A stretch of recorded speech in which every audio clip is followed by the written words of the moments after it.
Welcome to the Simply Dilsa podcast, where we celebrate living life one story at a time.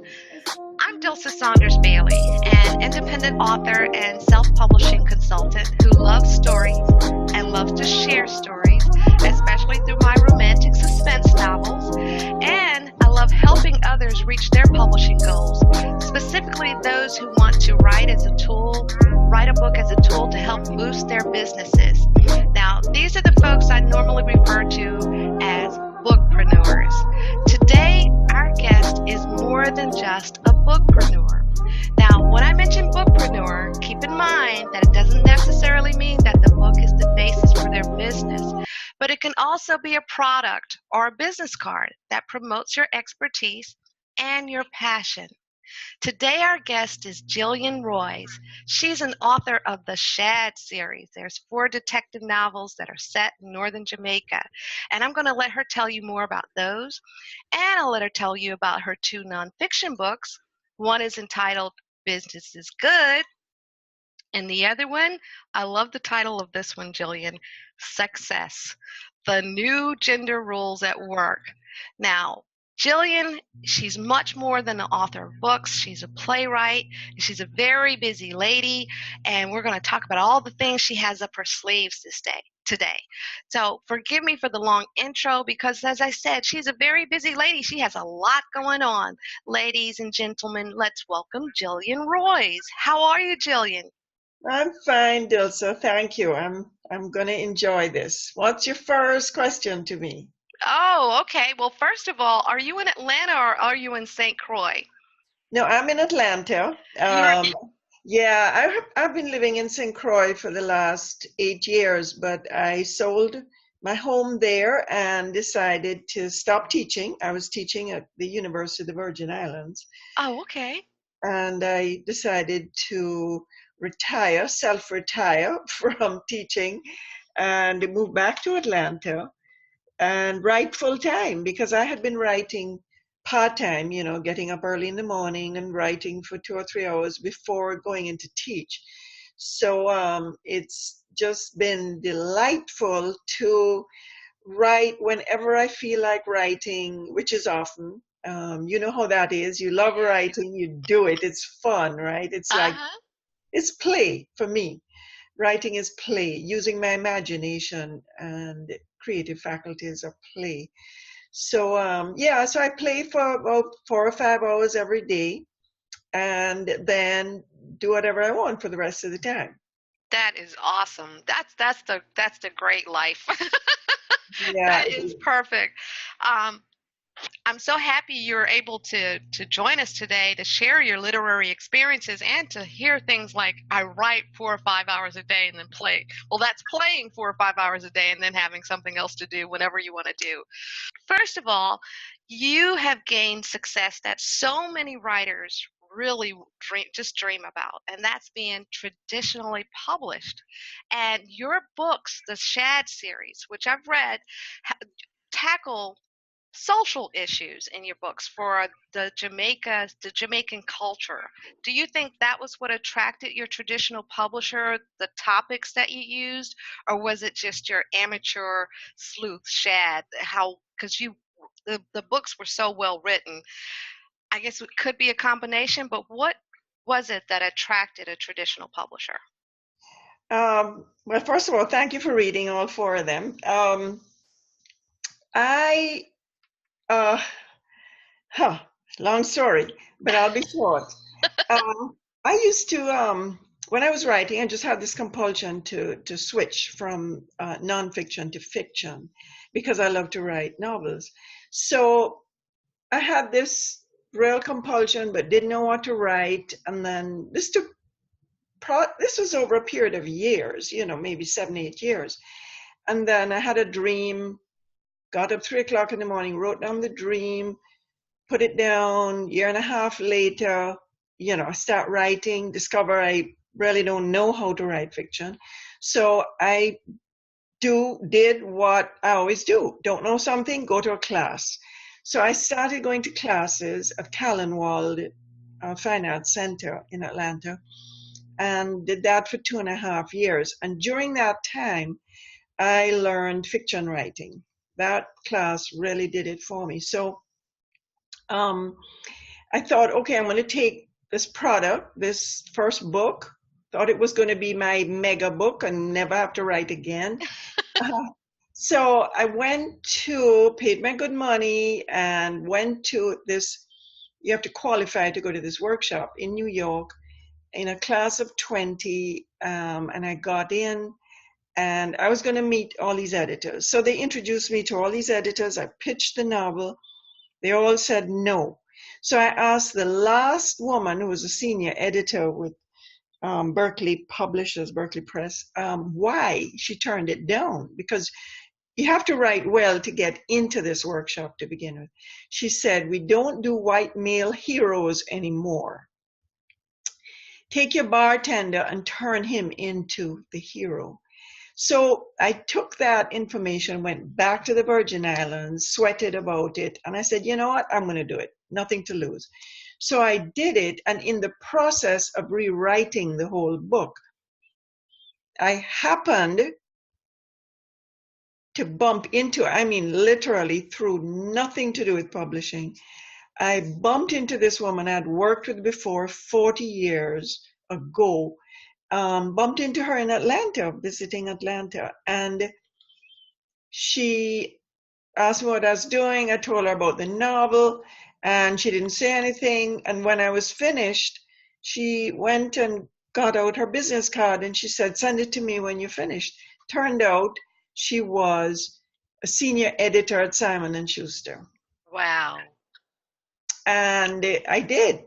I had pitched her the new novel, which I had just started to write. And as if I'd, that was it. And I sent it to her, and she gave me a 2-book deal. Awesome. Yeah, so I believe in visualization, focus, and preparation. Very good. Wow.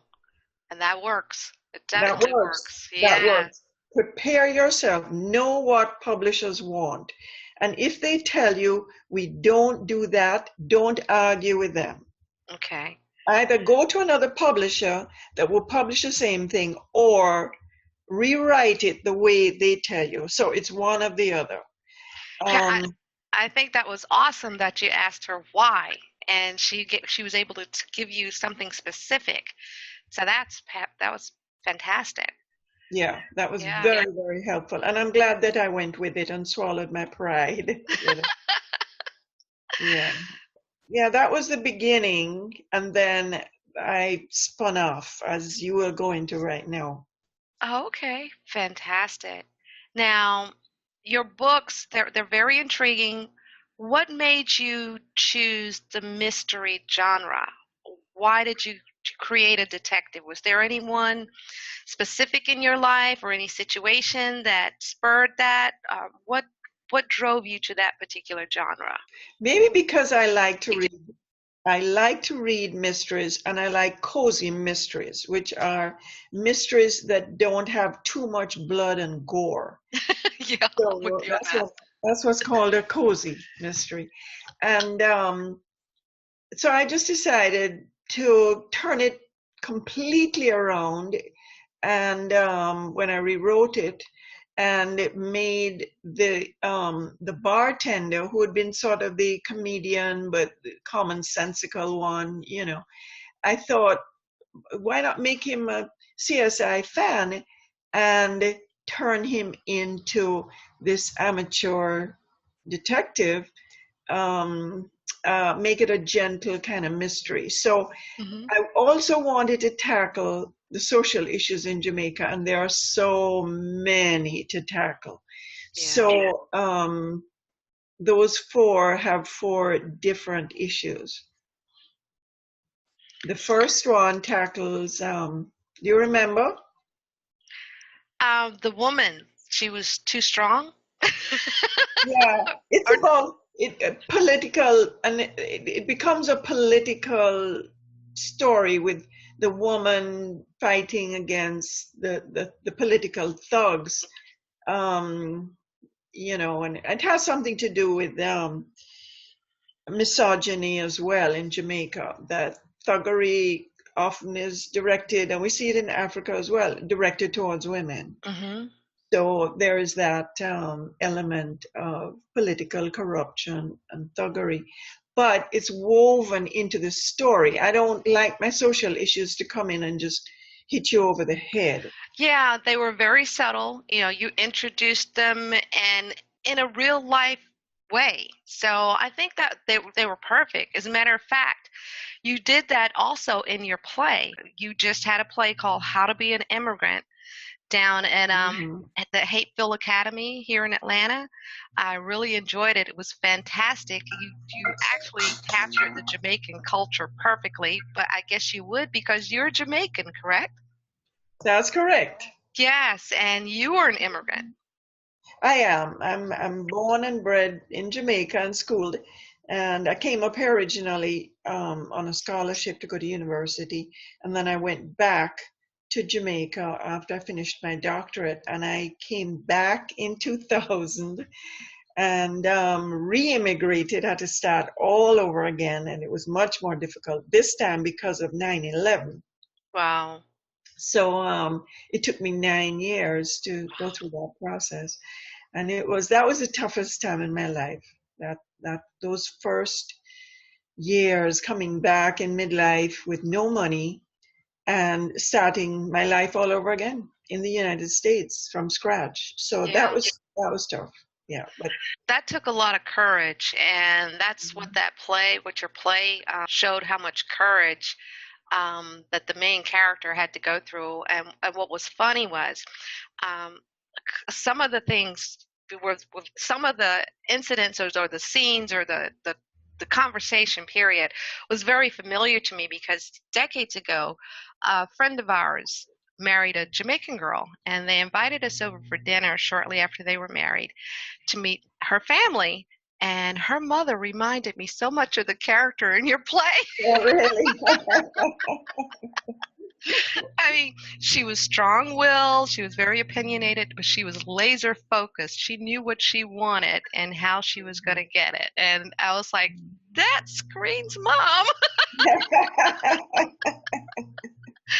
So that was awesome. And it was awesome that you touched on some of the, you touched on what society is going through today. I mean, because literally where we used to have our open shore policy, now immigrants are having the rugs yanked out from under them, literally their whole families. And so I was very touched by the play, and I thought it was very good. Are you going to produce it again? Was that Well, just the first I run? didn't I didn't produce it. It was produced and directed by Brenda Porter, um, Okay. who has plays 3 times a year at the Academy Theatre. They alternate directors and producers, so she has 3 slots. But I, would love to send it to other cities and see, find theaters that are interested. So I really need to. I'm doing something else right now. You get sucked into whatever writing you're doing right now, but I really need to spend some time kind of, checking out other cities. So we'll see what happens. Yeah, well, I encourage you to do so. I think people need to know how immigration affects people, Hmm. and what Hmm. courage it takes. And, you don't know what you're leaving behind and where you're going to and what's going to happen. So that takes a lot of strength. And Yeah, and for, you often and you meet a lot of obstacles.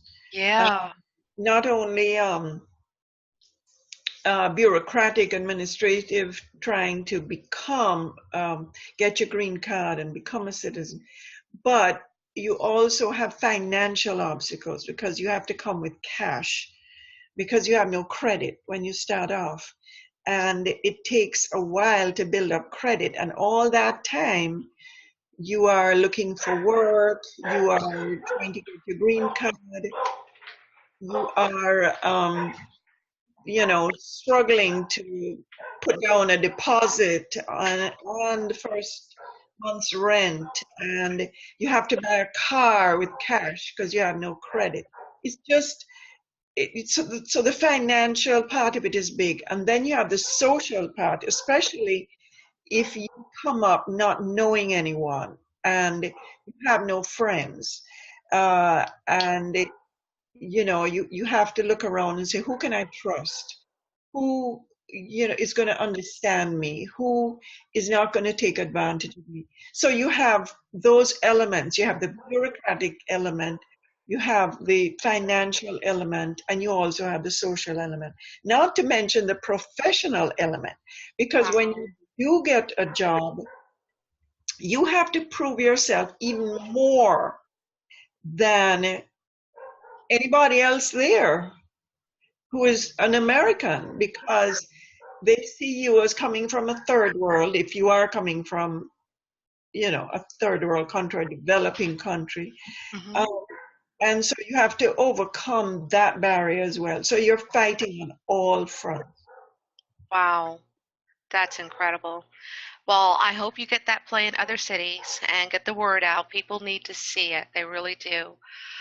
You're not just, like I said before, you're a very busy lady. So you're just not an author of books and you're just not a playwright of plays. Did I hear that you have a television series coming out based on the Shad series?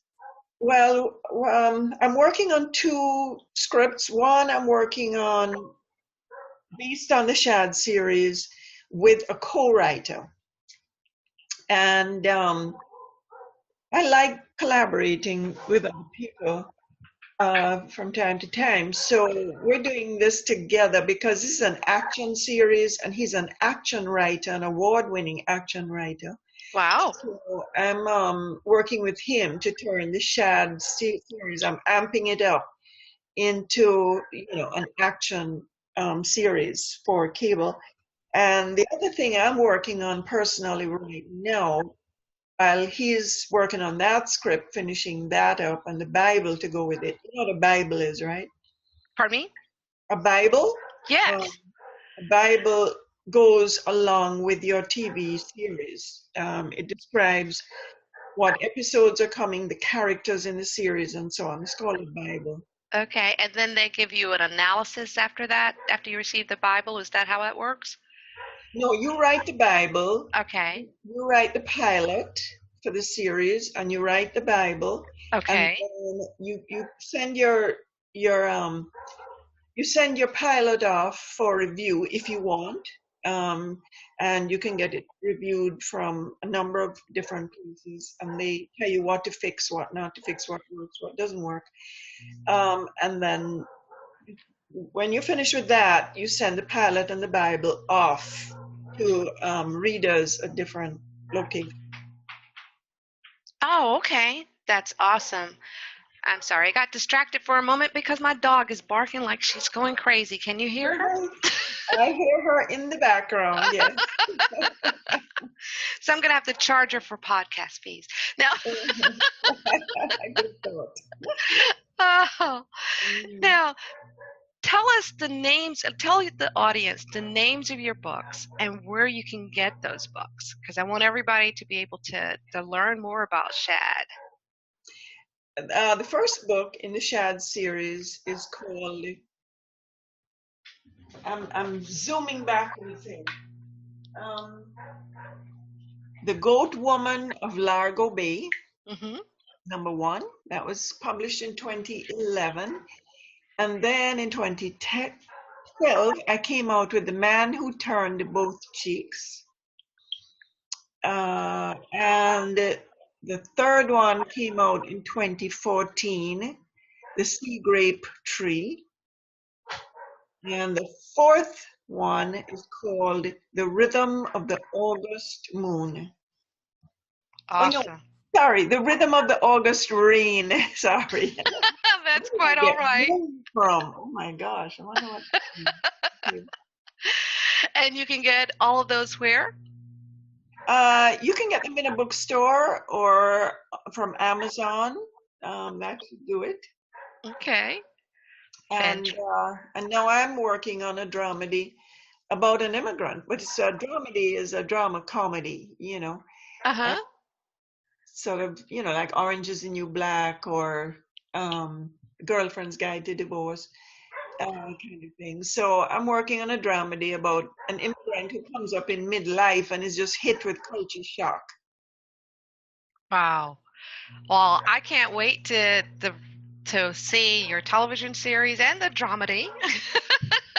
I hope those come to fruition for you really quickly so we can get more of the Shad series.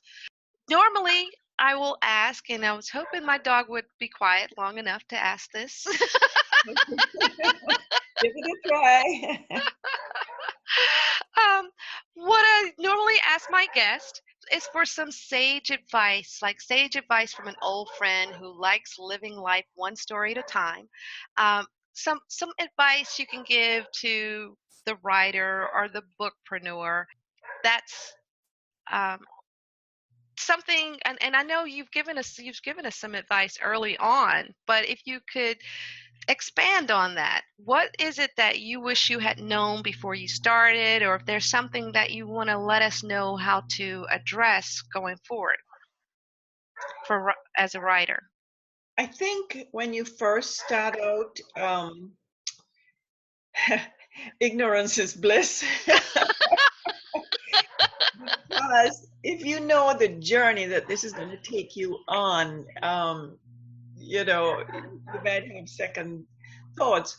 I think that just focusing on the creative part at the beginning is important. And I don't only mean focusing on preparation of your work, how good your work is. Because if you write really good work, somebody is going to pick it up. So the process of writing should encompass reading about writing, going to workshops about writing and publishing, and particularly finding a writing style and that creates great content. And I say this particularly for self-published authors. Fantastic. I think once you self-publish, it's easy to think, hey, I can do this anytime. I'm just going to write and self-publish over and over. But what that, because I've self-published too. And I self-edited, and that was success because we were using it for a series of workshops on diversity training and gender when I had a consulting business. But if you're going to write and you want to find a publisher, you have to give them what they're looking for in terms of the quality of the work.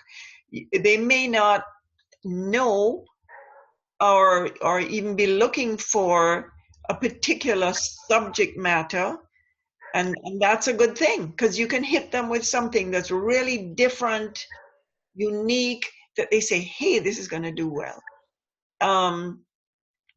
One example, and it's not a good example, is 50 Shades of Grey. That book is not a well-written book, I hate to say. And first chapter, So many people agree with you on that. I put it down after the first chapter because the content was not interesting to me, and the style, I thought the writing style was poor. But the idea was what turned that publisher on. This was such a unique idea that it turned the publisher on.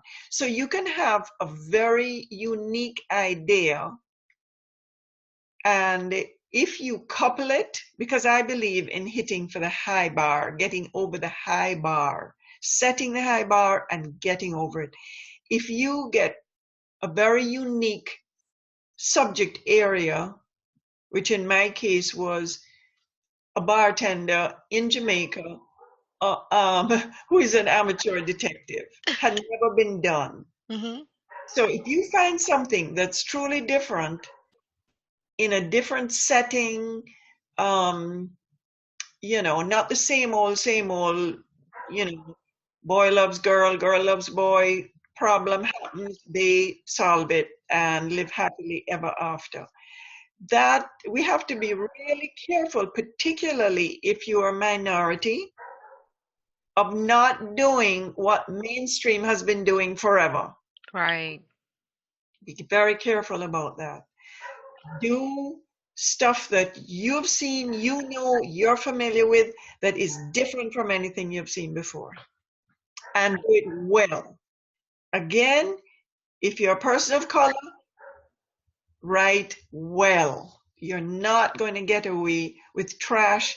Shoot for the top. Yeah. Always shoot for the top. Yep. Yeah. Fantastic. Well, thank you for that sage advice. And I'm really happy that you were able to share your experiences with us. And I want you to keep in touch, though. Thank you again for helping us out today with the podcast and giving us all this great information. And I'm going to wrap it up. The Simply Dilsa podcast was brought to you by simplydilsa.com and Good Show Publications. Visit Simply Dilsa to keep up with the Sperlings, the Sperling Chronicles, the romantic suspense series that is devilishly delicious and dangerous for a woman who is the obsession of more than one wealthy man. The problem is the one she loves is the one who may be the most lethal of them all. You will have to read Dreams Thrown Away, Split Images, and No Tears for Dead Men to see if she can survive them. If you want to learn more about writing and publishing, especially independently, keep up with the Simply Dilsa blog at simplydilsa.com. Our background music today is Surface by Locksmith.